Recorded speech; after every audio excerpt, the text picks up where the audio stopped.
could not be better. It was rainy, it was thunderstormy, it was haily. I'm using all the Y's during this session here. But today we're looking at temperatures in the high 20s, possibly early 30s. A little bit of a headwind, Greg Rust, coming up the pit straight here, but arguably the hottest session we've had in TCR. And hot too in terms of the lineup, Matt. We're delighted to have Michael Clementi rejoining the field this weekend in the Cupra, which has been such a standout car in our Super Cheap Auto TCR Australia Series. He wasn't able to be with us for Sydney Motorsport Park last weekend. The family, that band of very vocal, very loyal supporters, have worked incredibly hard to get him here. And yesterday, he took Carl Cox, the legendary DJ, who's been a great supporter of Michael's, for a lap of Mount Panorama. There's two international guests, Carl loves Australia, we know that got to take in the mountain yesterday. Well done, Paul. Yeah, incredible stuff. It really is. You'll see the footage of this one a little bit later on if it's not already aired. And just anybody who is familiar with the world of Bathurst will know it is an incredible place. But Stubbsy is down on pit lane. Thank you. Of course, we have a title fight on our hands here for TCR Australia. Aaron Cameron is in third position behind Bailey Sweeney and Josh Buchan. Aaron, great to see you. How's your weekend coming together so far? It's not too bad so far. Car seems reasonably pacey. I think we were fastest of the championship guys yesterday. So, yeah, pretty happy so far. In terms of the title fight, it needs to be almost a perfect weekend, doesn't it? Yeah, it does. So, yeah, we'll see what we got in quali, and it'll sort of give us a better idea of where we're going to set up for the weekend. So, yeah, I think we've got a decent package, but we'll see once everyone else has got tyres on. You've been here and done it before. You've had some great success at this track. In terms of the heat today, what are you expecting from the grip and the conditions out there? Yeah, I think the tyres are actually going to have the first time we're going to have tyre degradation. The Kumho seem to stay on for a long time. But, yeah, yesterday, after 3-4 laps, we certainly started to feel the tyres were going away, which is good. Be good for the racing, and hopefully some of the other guys have more tyre wear than us. Go well. Cheers. Gee, he's been a great story, hasn't he, Matt? A rookie in his first season in 2019 that really made a big impression. He'd stepped out of karts. We got a window into the kind of talent he has. He's been a championship contender. We know that Peugeot is good at the mountain. He's been dabbling in a little bit of Super 2 in recent times. There's someone who's come through our class of racing, and we hope that that growth and career continues to grow for him. Yeah, production cars, super utes as well. So he's done many a lap as he gets prepared behind the Valvoline Peugeot car number 18. 21 points away from Josh Buchan and about 50 behind Bailey Sweeney coming into this final round. We're thankful to have Paul Jeffrey here to take care of the World Tour, because the Australian Tour, the Super Cheap Auto TCR Australia Series, really looking likely to go down to the final race here tomorrow. And that, I think, is one of the many fantastic parts of being here at Bathurst as well, to be a part of this end-of-season championship showdown and mixing it up a little bit for the Super Cheap Auto TCR Australia field. They are very much at the same level as the Kumho TCR World Tour drivers. So, yes, they're fighting for their own championship, but there's a race within a race, Matt. We've got the internationals here as well. And we saw at Sydney Motorsports Park, the racing's spicy, it's fair to say. There's plenty of controlled aggression, shall we say, out there to make things that bit more challenging. Not to sound repetitive like last weekend, but can we top the racing we saw? I mean, instantly we saw under lights just change the complexion of this sport completely, but this is a different territory. You went up to the top of the mountain yesterday for free practice one, coming into Skyline. There was a noticeable difference between the guys that have done laps and the guys that were taking it nice and easy on their first runs. Absolutely. I had the desire to go up there for free practice one, just to get a feel for the circuit, where the cars are competitive, and I often do that one just to get the flavour of the cars. But on those opening laps, Matt, as you say, 3 of the Australian guys were through first, skimming the wall, maximum commitment even on an outlap, and then the TCR international guys came through, off throttle, popping and banging, giving it a good bit of freedom between themselves and the wall. And you've got to do this one. I was talking to Jason Bargwana, obviously very successful here in supercars, and he's saying you've got to give it respect. We treat it like a fine, slow dance. You've got to build yourself up to it. You be greedy, it bites. So first part of qualifying is underway. The clock starts counting. If you've not joined us in the past for either the TCR World Tour or Super Cheap Auto TCR Australia, we blend both our domestic series and the World Tour for this special event here, the Bathurst International. We have an elimination qualifying formula here. Everybody on track for this first part of quali, Matt, but some will not make the cut for the all-important session that determines who gets pole position. And already we've got a drama for one of the Harris brothers. So Will Harris, this is a deliberate move. They're pushing the number 76 Honda Civic back in behind the garage. Will is out for the weekend, we understand, with a pre-existing rib injury that was caused early in the season. So after a great solid debut, he was running door handle to door handle with Jimmy Claret last weekend. A big step up for the two-car team now. So leaves us with the 2 Honda Civics run out of wall racing here this weekend. So shame for Will Harris. We know how excited he was to come here to Mount Panorama. And also on a bit of housekeeping, Jan Elishay is carrying a 5-place grid penalty into this session, courtesy of an engine change in FP1. Didn't make it out in the first free practice session, and then immediately set the fastest time in FP2. So Jan is very much going to be on the charge, because of course you need that top 10 to benefit for the reverse grid race 2, and Jan is one of 4 drivers that are firmly in contention for the Kumho TCR World Tour standings. Also a 3-place penalty in qualifying for Ted Bjork, and Rob Huff carrying a single penalty, place position penalty in qualification as well. So a few drivers out there that have got a bit more work to do than the others. In World Tour points terms, it's super close at the top. Norbert Mikulis for Hyundai N Squadra Corsa leads by just 1 point over our Race 3 winner at Sydney Motorsport Park in Rob Huff. Now that's interesting. The Liqui Audi, run by Melbourne Performance Centre, driven by Will Brown, who won both races 1 and 2 at SMSP last weekend. He's straight into the lane. So that's 12 minutes remaining in this first part of qualifying. He had been warming that car up. Is there an issue, or is there some sort of game plan here happening with car number 9? And unlike Sydney, you wouldn't want to do an outlap and come back in here with it taking a little over, or nearly 3 minutes just to do the outlap before you start that. And noticeably, the Cyan racing cars have stayed out there, because all through practice and qualifying at Sydney, they went out as 4 and came back in as 4 at the end of the installation lap. And it feels to me as well that Bathurst is a little bit like racing in the rain. It's almost the longer you stay on the track, the more that pays you back in confidence and the ability to push the car. So the offset between losing the tyres, you gain back behind the steering wheel, which is why we're seeing many of these cars continuing around the racetrack rather than, as is tradition, coming down pit lane doing a tyre swap. Jan Elishay was quickest overall yesterday for the 2 practice sessions. I really looked at practice 1 as the form guide to go into today. It was about the same time as yesterday and very similar conditions to what we had there. And some of the Australian teams, Rusty, throwing fresh tyres at that session to get a read on what they're going to get here today during this very, very short qualifying session. Heard from Frederick Verbisch at the top of our coverage today. He is absolutely happy to play rear gunner, if you like, to help his Kumho Audi stablemate in Rob Huff in that title fight. Let's get an update from the lane.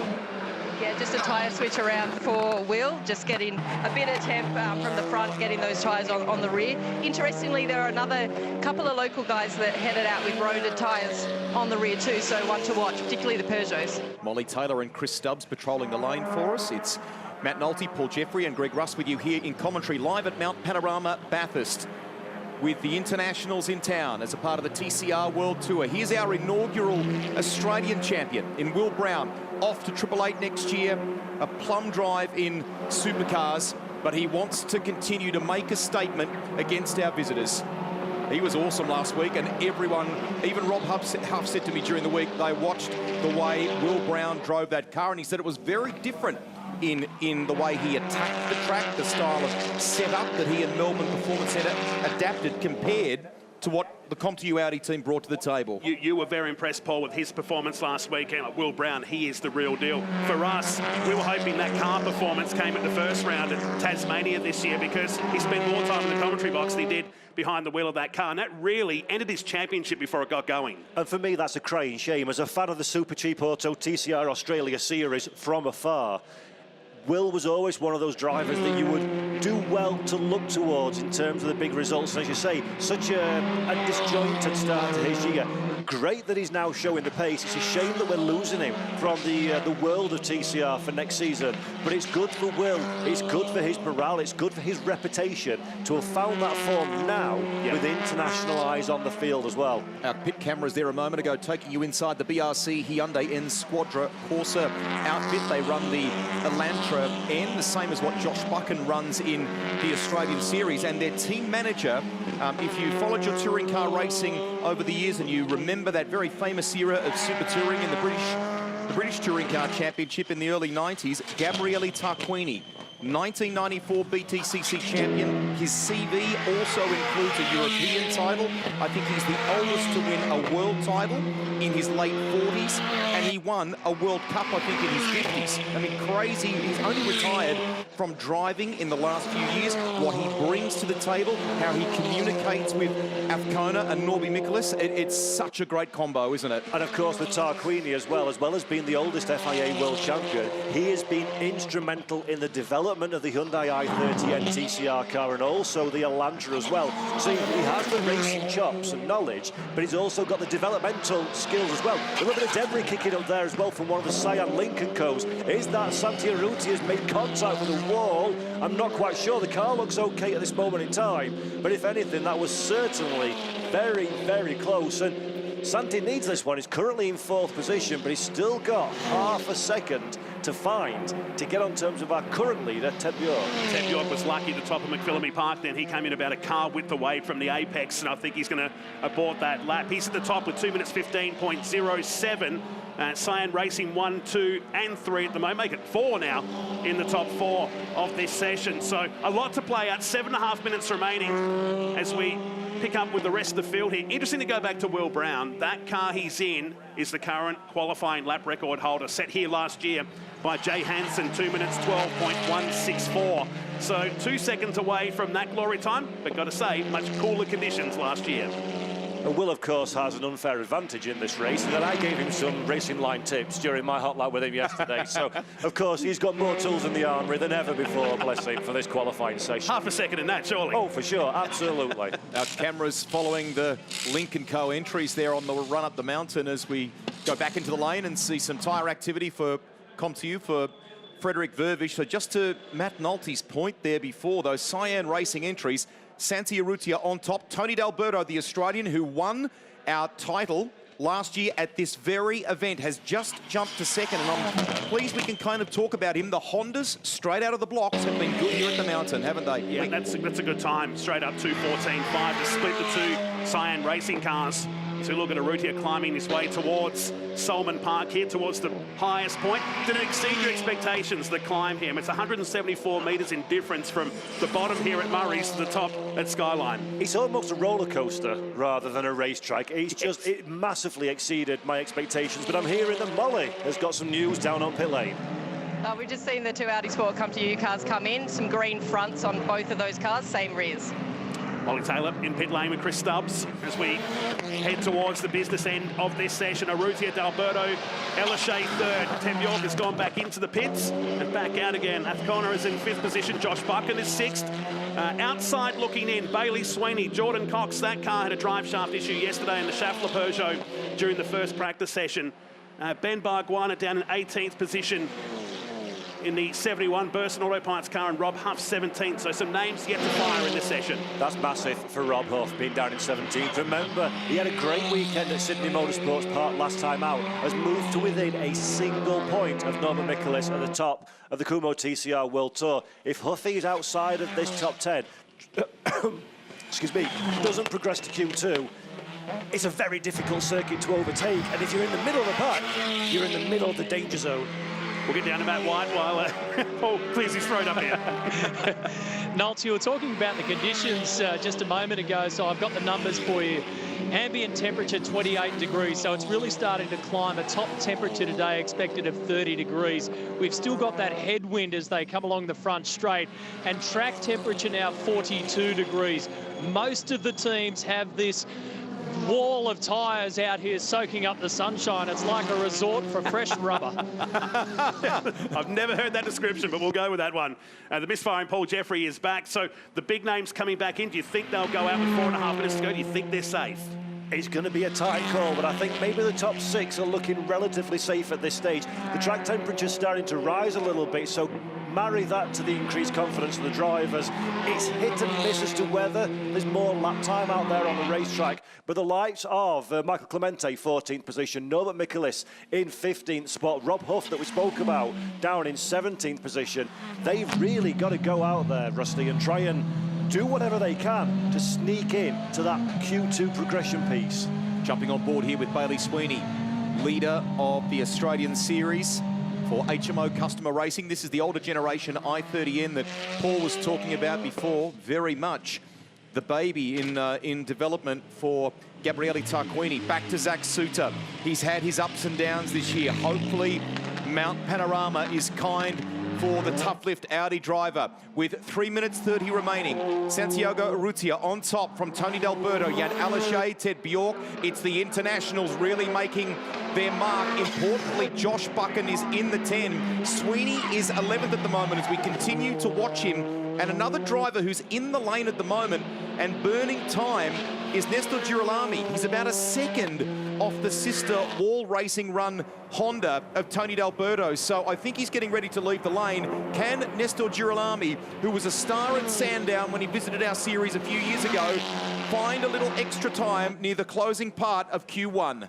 Bailey Sweeney is flying. Fastest second sector of the entire session. He's just ahead of our reigning champ in the new Honda Civic. For wall racing, Tony D'Alberto, who's going quicker as well now in second position, looking to take the number one. Remember, in this session, the top 10 move on into part 2 of qualifying. But Sweeney has been absolutely ragging this I-30 the entire 6.2 kilometres. He comes up the control line. Where does that put him? Only 11th, lost a lot in that last sector. In fact, he lost nearly a full second.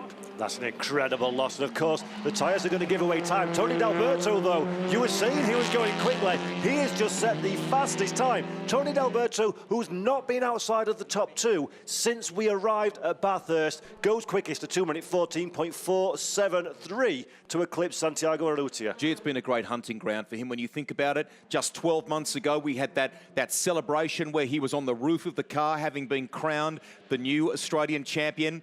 Separate to that, in recent weeks, he celebrated a top 3 result with Dick Johnson Racing here in the 1000. Now in the early part of this qualifying for the Bathurst International, Tony D has the fastest time, a 2-minute 14.473. We're watching the timing board light up for this guy, though, as we check in on Fred Vervish in one of the Comtu Audis. He'll get another lap.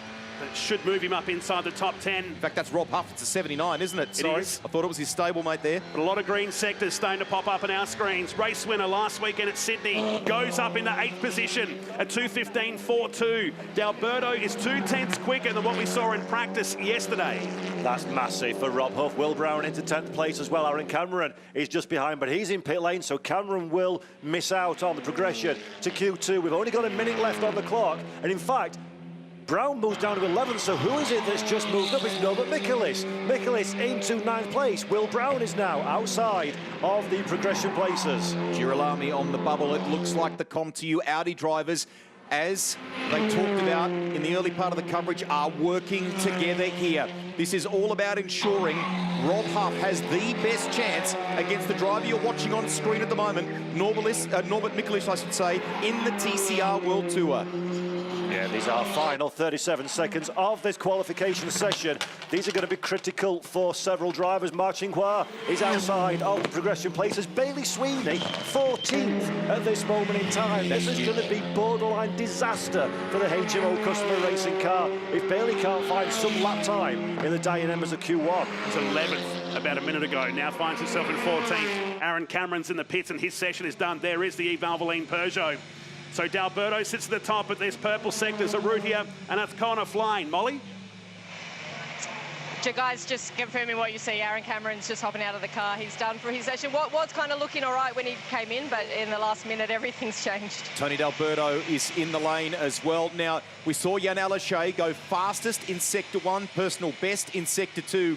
He's 3rd on the times at the moment. Will he continue on with this lap or call it? We're worried about the bubble. You've talked about Will Brown and Aaron Cameron being outside the top 10. Marcin Hua is down in 13th at the moment. So let's see what this final sector looks like. Aleshay to the finish line, and this should put him up into P1. Remember, this is only part 1 of qualifying here today at Mount Panorama. And does at 2:14.2. He goes 2/10 quicker than Tony D'Alberto. Yeah, that is a superb lap from the French driver. A few drivers still looking to finish off their session as well. Michaelis that we're looking at this moment in time. Josh Buchan in 8th position. What are we looking at there? Brown shortcutted, so his session's done. Rob Huff's jumped to 5th place by the looks of it, so a little bit of late movement here. Buchan is 9th. Here's Brown to the lane. You've talked about that, so that's game over. Zach Suter up into 8th position at the death as well. That is an incredible lap time from Suter to get well inside the top 10. Marchinquois recovers to 11th position at the line. Not enough to move through into Q2. Bebo Girolami. Remember Girolami running very short on spares indeed. He moves up to 9th right at the very death, disposing Michaelis from that top 10. And puts Josh Buchan on the bubble now. There's a couple of cars still flying down the order, including Tom Oliphant and Ben Bargwanna. Here comes the Auto Glen Lincoln Co car. British driver who's been living in Australia for a while now. Only goes up a couple of positions. Will it keep the HMO car in position 10 and get him through to part 2?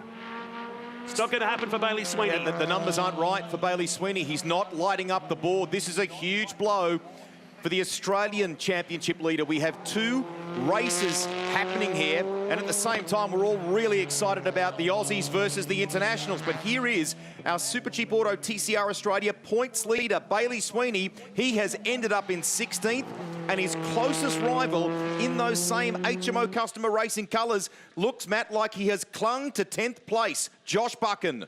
By 0.2 of a second. What a mixed bag we've got here for part 2. Will Brown takes the helmet off down at Melbourne Performance Centre.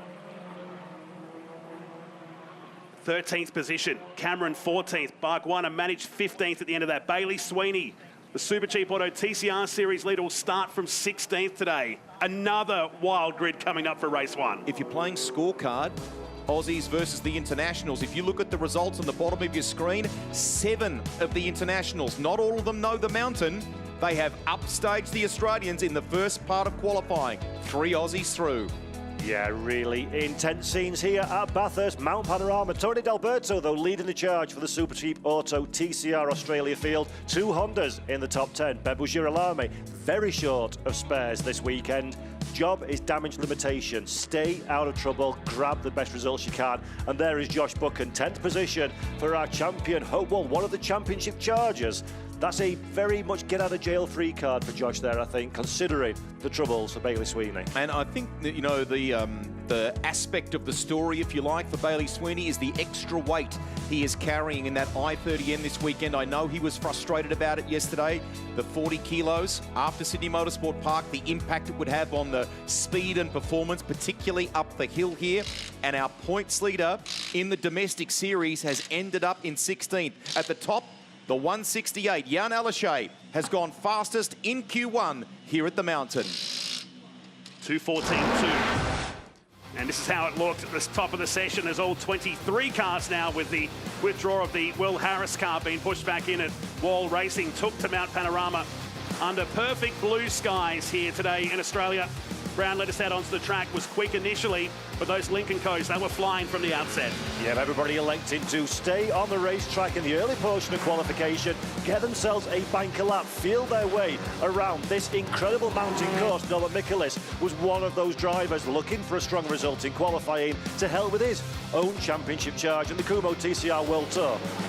Peugeots in years gone by have been quick here at the mountain. It was not to be in the first part of qualifying, with Aaron Cameron ending up down in 14th. Ben Bargwanna as well, just sneaking through with a great hard-fought charge was Josh Buchan. He got to 10th in the end. Will Brown tried an interesting tactic, an interesting play in terms of swapping tyres and getting things up to temperature. Unfortunately for the Liqui driver, it wasn't to be. For many laps, Bailey Sweeney attacked the Mount Panorama course, but would come up short in the session. Tony D'Alberto absolutely got the Honda hooked up here at Mount Panorama this weekend. The reigning champ will move into Q2, but Molly, Will Brown misses out for part 2.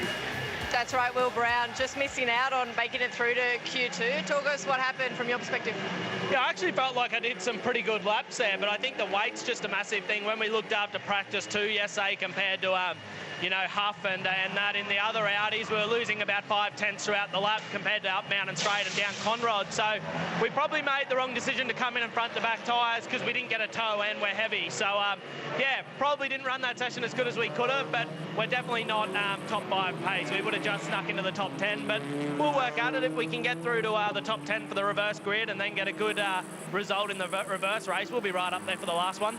Is that the strategy now looking at this race? You just want to kind of stay around that 9th, 10th to get a front row start for race 2, or you're going to try and do a Sydney and get from 10th or 11th up to P1? I'll be going as far as I can in this race. If I end up coming not, that's as good as it could have been. But yeah, it'll be interesting. It's one of those categories that is a BOP, so when you get the weight, it's a little bit more difficult, and when you don't have it, it's fantastic. So it's just one of those things we've got to work with this weekend. And we know the chassis of this car is really good across the top. Having that difficulty then, or disadvantage, I suppose, in the straight line speed, is that something in the race, as you say, when you can use toes, you're a bit more confident about? Yeah, it's one of those things. Once we use the toe, we'll be able to suck up on them. So I don't think the weight should be as big of a drama in the race if we can tuck in behind people. So we'll wait and see that. I don't know yet.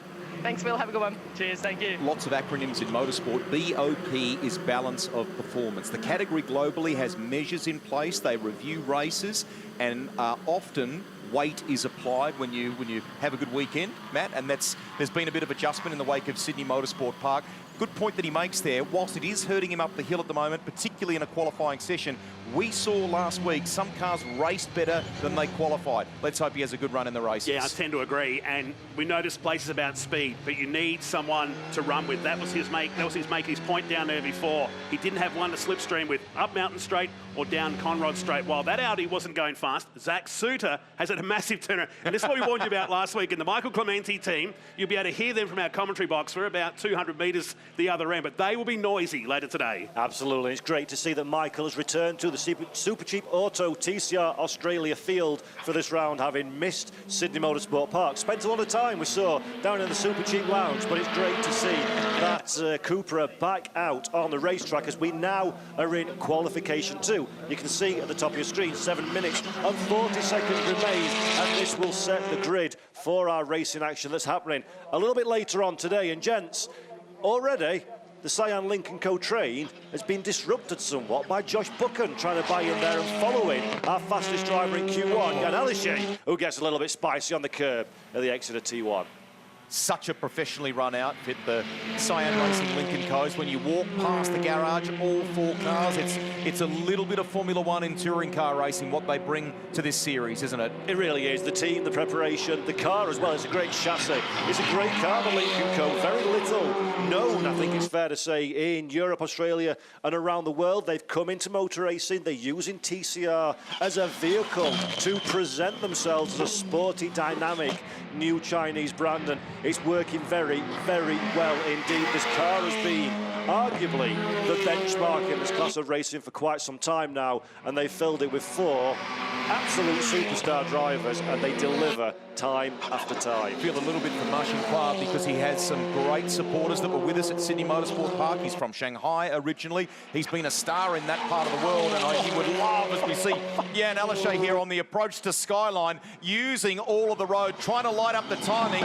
He has absolutely launched this thing in qualifying. No slow dancing out there today. They're breakdancing across the top of the mountain. Absolute confidence peaking for 27-year-old Frenchman, and really ragging this Lincoln Co around. I mean, it's exciting, but it's not going to help his lap times. Well, the worst thing that the field could have done at Sydney Motorsport Park was irritate Jan Elishay, to light a fire underneath him. He had a bit of drama as he fell foul of the regulations as well and got dropped back in the finishing order. And most importantly for him, he's kind of drifted away a little bit at the championship charge at the front of the table. Jan Elishay, we know, is incredibly talented, multiple world champion. If you poke a hornet's nest, you will get stung. He's a hornet's nest that's been poked, and you can see in the body language of the car, he's on it. And Australians would like to perhaps know a little bit more about this guy. There's proper racing in his family. His mum has raced at Sandown for memory. His uncle is Ivan Muller, who people will be very closely associated, or know, I should say. Yeah, absolutely. A very rich heritage of motorsport within the Muller and Elishay family. Jan, by the way, has gone quickest with a 13.746. That's the quickest we have seen thus far this weekend. So Jan Elishay, it was an untidy lap, but he found himself some lap time very nicely indeed. As Tony D'Alberto says, no thank you, sunshine. This is my lap, this is my soil. I'll take the quickest time with a 13.548. So a hot session already with just under 5 minutes remaining. David Wall in the background heads up the Wall Racing team. And D'Alberto quickest by 0.2 of a second.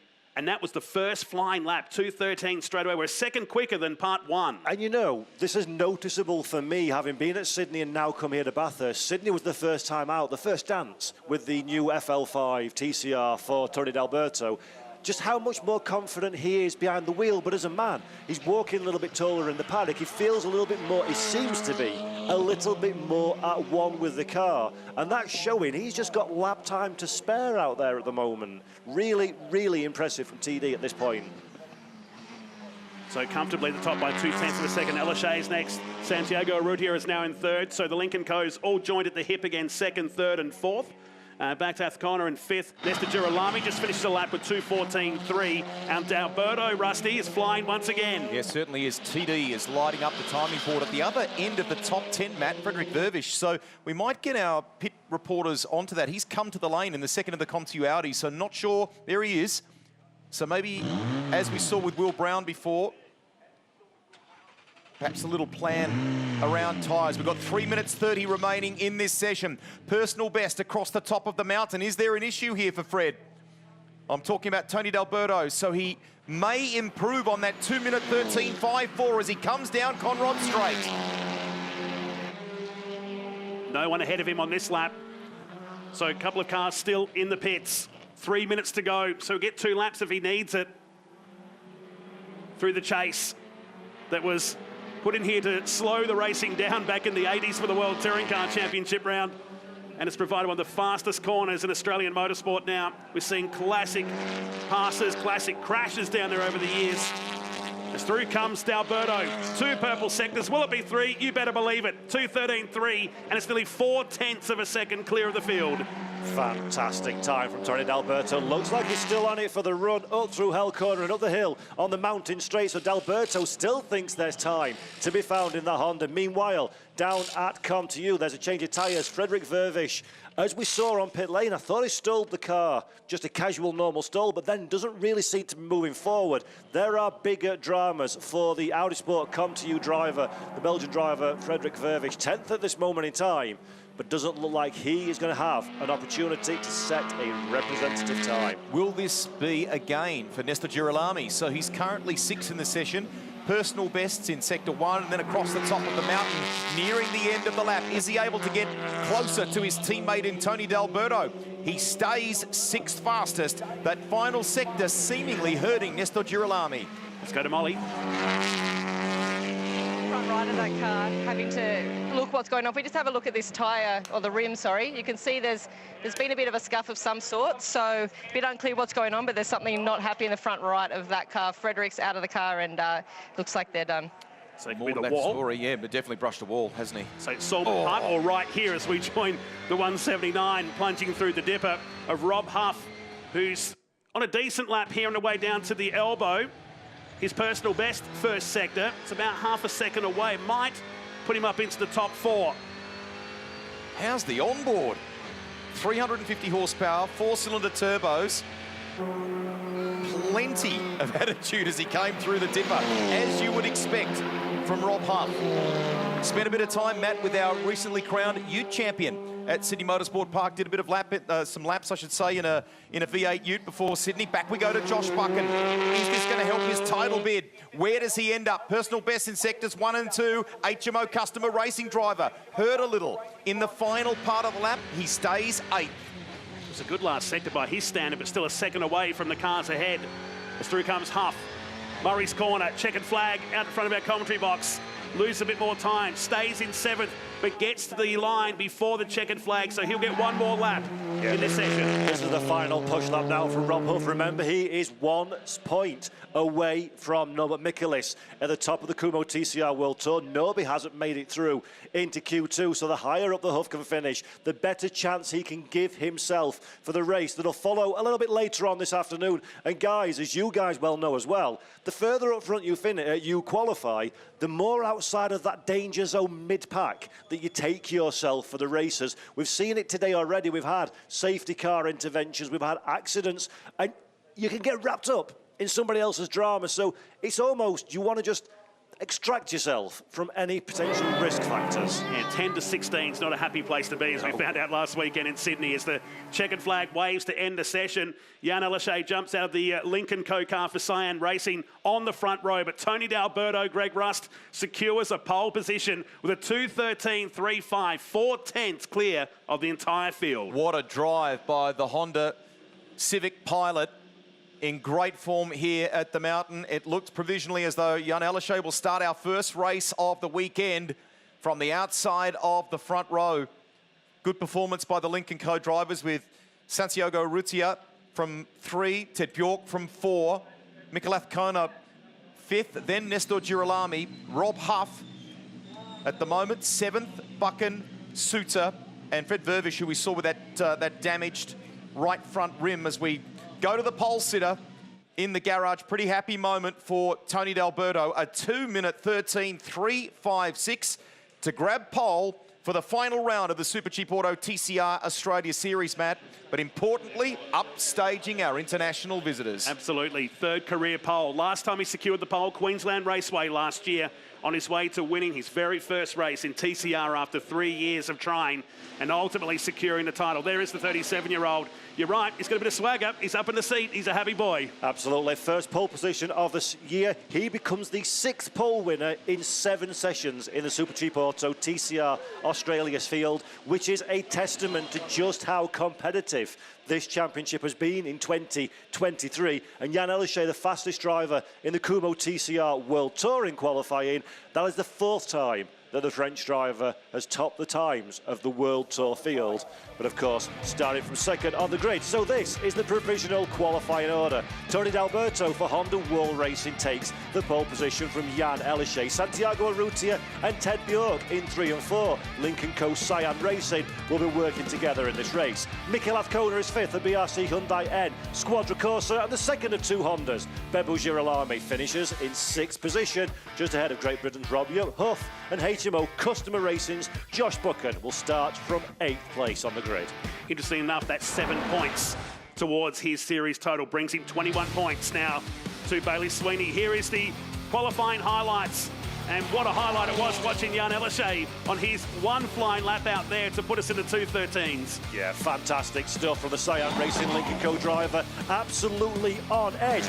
Tony D'Alberto, though, in the Honda. Not quite as aggressive on track, Rusty, but the man that could deliver the lap time seemingly at ease. And it's been that way, Paul, since these Hondas hit the track, particularly in Tony's hands. Some dramas for Fred Vervish. We thought he might get out for another shot, another lap to perhaps help his teammate in Rob Huff, who would end up 7th, but there was some telltale damage to the right front. Ted Bjork, when he got out of the Cyan Racing entry, having qualified in 4th place, he looked a little miffed. Nestor Girolami leaving nothing on the table on his way to 6th fastest. Outside of the front row for Jan Ellershay, who was quickest in Q1. So D'Alberto, 4/10 at the top. He'll start from the pole for race number 1 later on this afternoon. Let's head down to Chris Stubbs in pit lane here at Mount Panorama.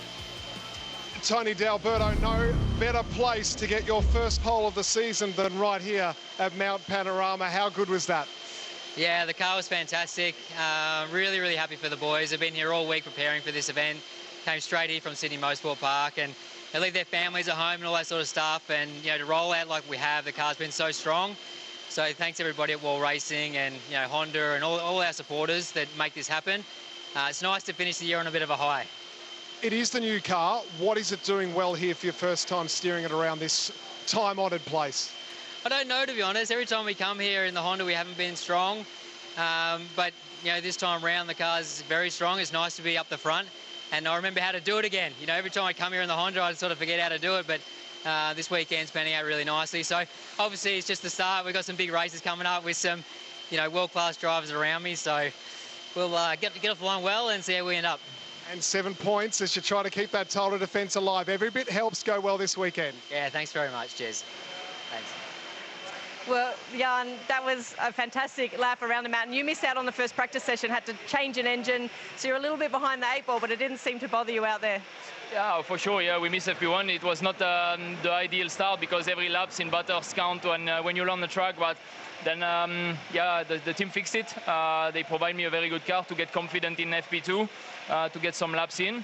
And for sure, maybe, yeah, we miss a little bit by track knowledge, but those guys out there, the locals, are very quick. And for us, to be honest, it's an honor to be in Bathurst and to be able to race in Bathurst. So starting from front row, I will not start from front row, but qualifying on front row is a great achievement. So very, very happy about that result, yeah.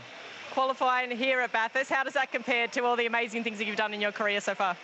We've done quite a few tries, but to be honest, it's nothing like this. This one is very particular, and my uncle Ivan that drove here V8 told me, you will see, you will not regret the 24-hour flight, and for sure I didn't, so happy about it. For sure, we were going for pole, we missed it, but I think we can be proud of the result so far. Around there in Bathurst, it's been like no mistakes allowed. As soon as you need to send the car in the corners and not pray for the best, but almost. And if you overshoot only once in the weekend. So now it's game on for the race. And keeping the championship battle alive. All the best this weekend. Yeah, thank you very much.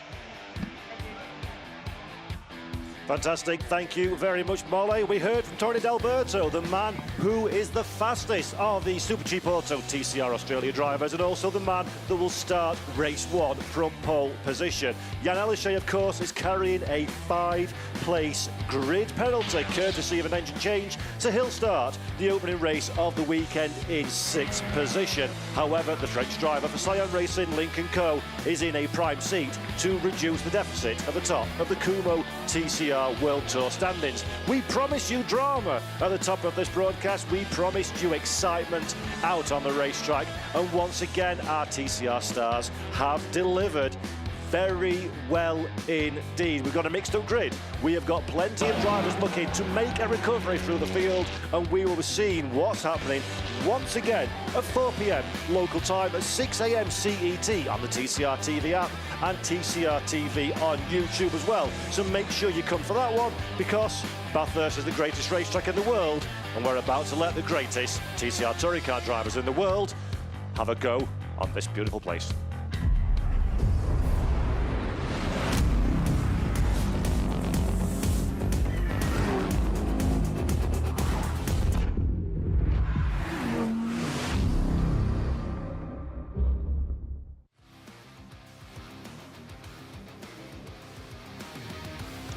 The Super Cheap Auto Bathurst International right here on Stan Sport, the final round of the Shannon Speed Series for 2023. An enthralling qualifying session for our TCR drivers from both Australia and the World Tour.